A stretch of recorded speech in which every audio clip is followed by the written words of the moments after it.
Welcome back to the show. Check out these headlines. XRP's up over 25%. Yeah, I had some other headlines too, but I'll show them to you. Somebody just roll that beautiful intro.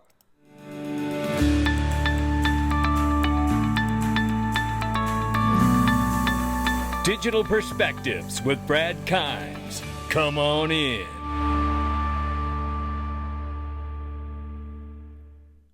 Welcome back to the show. You can follow us on Twitter, YouTube, and digperspectives.com for exclusive content. Right now, $2.45 trillion market cap for crypto. The market is up 1.7%. And boy, you're going to like some of these numbers we have for you today. Bitcoin, 63,800 plus, up 11.3 on the 7-day. Ethereum, 3,400 now, and we're up 10.4 on the 7-day. Tether market cap, 112 billion plus. USDC market cap, 33.9 billion plus. And XRP is 55 cents. You'll see that on Fiat Link in a minute. We're up 2.5 on the 24 and up 25.7 now on the 7-day, but we're showing 55 cents on Fiat Link. So we're actually up more than 25% according to Fiat Link here on the 7-day. So pretty darn excited about what we're seeing here. And I wanted to show you this. Stripe is to allow European customers to purchase Bitcoin and crypto using their credit or debit cards. Uh-oh. And that's why I've been telling you so much about all the incredible products that are private equity available on Link2.com, because they have Stripe available right now. And you can buy it before it has some form of an exit, whether it's a merger acquisition or an IPO or whatever else it ends up being. This is the place for the most remarkable opportunities for private equity. Invest in the brick and mortar behind all of this tech. And you want to feel better owning something that's tangible? There you have it. It's private equity at Link2, ladies and gentlemen. It's the real companies building out all of this amazing technology in this space. And they have the best offerings available, the most affordable minimums. All you have to do is click the link below, link2.com, and get started. That's all you got to do. Now, I'm showing you this to start the event because crypto got a new advocate yesterday afternoon, and it's a big one. And so did John Deaton, by the way. But I tell you, it's good news all the way around for this country, and it's fantastic news for crypto. You're going to love it. But we start here on the geopolitical stage to remind all of us that the United States does not have a choice any longer to be a laggard in this industry. BRICS coalition to use cryptocurrency for its new payment system, chairman of the Russian Federation Council says. So there it is. As I've said for years about the Chinese yuan, we don't have the luxury of turning a blind eye to this technology. The rest of the world is not waiting. So the longer we wait, the further we fall behind. That's how this works. But that's not going to happen for much longer. Elon Musk donating $45 million per month to a new super PAC backing Donald Trump's presidential run. Go Elon, putting the money where the mouth is, baby. And then we just found out yesterday afternoon, and you're going to love this information, Donald Trump announced his new running mate for vice president, which is J.D. Vance. And J.D. Vance once referred to the SEC chair, Gary Gensler, as the worst person to regulate crypto. He sure did. Oh, he sure did. And this is what else Trump's running mate, J.D. Vance, has a strong pro-crypto record. The Republican ticket in 2024 presidential election is pro-crypto, baby. Trump's running mate, J.D. Vance, has a strong pro-crypto record as he voted to repeal SAB 121. He slammed the SEC for the debt box incident, which was lying and getting caught. In 2023, he introduced a bill to improve bank regulation and make sure customers like crypto firms and gun manufacturers are not discriminated against. In 2022, Vance disclosed Bitcoin holdings up above $250,000. Now I want you to hear exactly who J.D. Vance is and understand just how amazing he is for crypto. And then we're going to hear from Brad Garlinghouse about it too. If there's a candidate for worst person, in my view, at least in terms of my substantive disagreements, I'm sure he's like a nice guy, is Gary Gensler. Okay, so Gary Gensler is sort of the complete opposite of my view. And there are two problems that I have with Gary. One of which is that I think he wants to inject politics way too much into the actual business of securities in the United States of America. But in some ways, the more fundamental issue, or at least the most relevant issue for this particular conference is, the approach that Gary has taken to regulating blockchain and crypto seems to be almost the exact opposite of what it should be. And I'm oversimplifying a little bit, but the question the SEC seems to ask in regulating crypto is this a token with utility? And if it's a token with utility, then they seem to want to ban it. And if it's a token without utility, they don't seem to care. I almost think we should be the opposite here, right? I worry about financialization. I worry about, frankly, whether a lot of the crypto stuff is fundamentally fake. But if a token actually has utility, that's the sort of thing that, by all means, regulate it.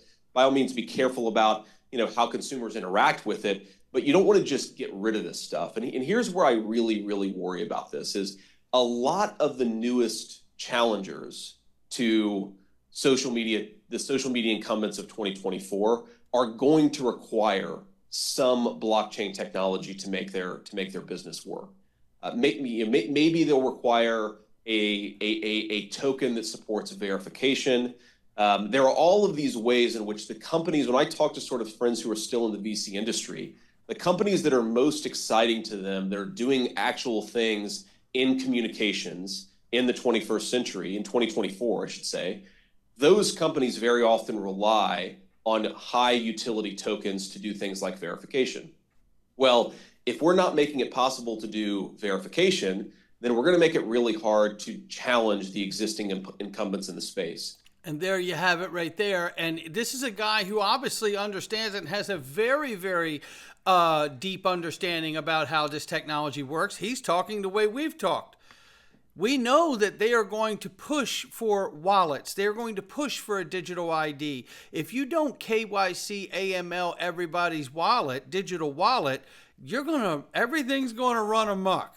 And that's what's coming, ladies and gentlemen. You can bet your bottom dollar on that. And then check this out. Ripple has donated $1 million to the Commonwealth Unity Fund, ladies and gentlemen. It is a new super PAC set up by none other than attorney James Meta Lawman Murphy. Shout out to you. And it is to unseat Elizabeth Warren, who's unfit for office, no doubt about it, and elect John Deaton as the next senator of Massachusetts. Murphy donated $50,000 and Ripple has donated $1 million to help with the fight. I'm telling you right now, Elizabeth, you better pack your bags, sweetheart. Yeah, get you a gone fishing sign. Your days are numbered, baby. You're out of here. Yeah, maybe, I don't know, knit a sweater or something. I don't know. Sell that jet you were riding on, you hypocrite. Yeah. Vance reminds Eleanor Terrett a lot of John Deaton. Why is that? Because he came up in poverty himself, put themselves through college and law school, served in the Marine Corps, had successful careers in private sector, drawn to serving in the Senate, similar on policy issues including pro-crypto, etc. How about that? This is a pro-crypto presidential ticket. Are you hearing what I'm saying here? This is what we've been waiting for, ladies and gentlemen. There is no more, we're going to talk about it and then it goes away when the real issues hit the room. No, no, no. This is the real issues hitting the room. This is what I've been talking about. This is why I showed you bricks to open this video up. Because this is what we're up against. We have to have a pro-crypto ticket. We have to have a pro-blockchain DLT ticket. Because we can't wait another 4 years while the world advances deeply into this technology and innovation. It can't happen. We'll get left behind. Brad Garlinghouse applauds Trump's running mate J.D. Vance and says this right here. This is, and it was in direct response to the video I played you of J.D. Vance saying Gary Gensler was not a good guy. And Brad Garlinghouse said, this is what more elected officials should be doing. looking at technology as a way to extend American exceptionalism rather than actively enable an unelected official to do the opposite. I tell you what, boy, Brad Garlickhouse could lay something down too. I'd hate to be in some of these board meetings, but I bet he could say something. Yeah, go Brad. Trump's VP pick, it gets better. Look, I'm not a political guy. I told you a million times on this channel, I don't get involved in politics unless it meets the intersection of my pursuits and endeavors in life. And that's where we are, ladies and gentlemen. So I'm in the toolbox and we're going to do whatever it is. And I'm going to vote for whoever the hell it is that's going to help open up the initiative for my pursuits and endeavors to continue to move forward. And that's where we're at today. J.D. Vance holds between $100,000 and $250,000 worth of Bitcoin on Coinbase. Come on in, J.D. Vance. Yeah, I'm liking this new crypto ticket, presidential ticket. Let me tell you something. We just need to keep them both safe and out of harm's way. And then this country is soon to be a leader in the world again. Just you wait. And this is exciting. We've all gotten the news that not too many days from now, starting July 29th, the CME Group was going to list XRP for reference rates in the real-time indices for institutions. This is a list of the 20 pairs of XRP pairs right here. Look at this. This, to me, is absolutely remarkable, ladies and gentlemen. We're in the game. That's what this means. We are in the game, and it hasn't even started yet. I love it. Tokenization is the real game that's getting ready to happen. And you're going to love the next video that we got for you too. But tokenization of mortgages, consumer loans, properties, tokenized treasury notes, all of it is happening now and is getting ready to become a mainstay of our economy and how we transact and settle and move value. It's such an exciting time. There's no question about it.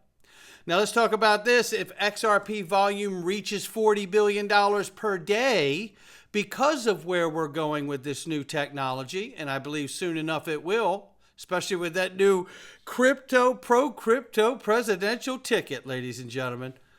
We get $40 billion a day volumes. We get double-digit prices. We could see $10 XRP is what they're suggesting here. And I wouldn't chase it out of bed for eating crackers. Come on in is what I say. It's not financial advice from me or anyone else. It's just my digital perspectives. You can join us in the Freedom Zone, digperspectives.com. You can join us in the DPMG.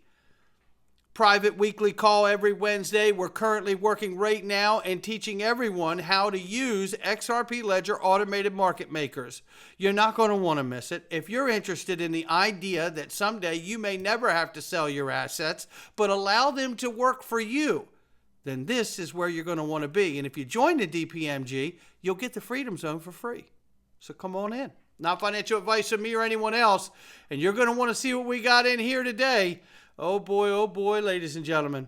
It just keeps getting better. Join us in the Freedom Zone. Come on in.